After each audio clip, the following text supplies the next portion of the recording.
काय झालं, प्रेशर येत नाही आहे चायना पंपाला. किती एक्सिलेटर दिलं तरी प्रेशर जर येत नसेल तर एकदा क्लच प्लेट चेंज करून बघा.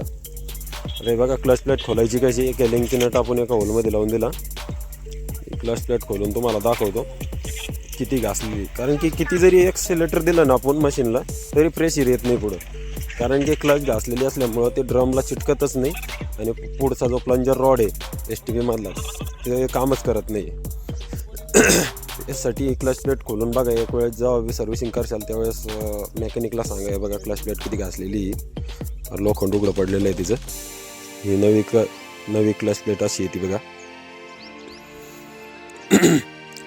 त्याला 2 वायसर येते. पातळ वायसर जे येते क्लच प्लेटच्या वरून लावायचे, जिकडून ॲरो दिलेला असतो का क्लच प्लेटवर एक ॲरो दिलेला असतो तिकडून पातळ वायसर लावायचे आणि जाड वायसर जे आहे ते खालून लावायचे. परत तो जो लिंक नट आहे त्याच्यामुळे काय होतं, फ्लाय व्हील फिरत नाही आणि क्लच प्लेट आपण लॉक करू शकतो. 14चा रिंग किंवा 14चा टी वगैरे काही असला ना त्यानं क्लच प्लेट चांगल्या प्रकारे टाईट होऊन जाते. आता 14चा प्लग पान आहे आपल्याजवळ, त्यानं आपण याला टाईट करून घेतोय. या प्लंजर रॉड समोरचा तो कामच करत नाही त्याच्यामुळं.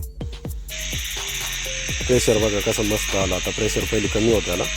मित्रांनो, असेच नवीन नवीन व्हिडिओ पाहण्यासाठी चॅनलला सबस्क्राईब करून ठेवा आणि हा व्हिडिओ कसा वाटला ते कमेंटमध्ये कळवा.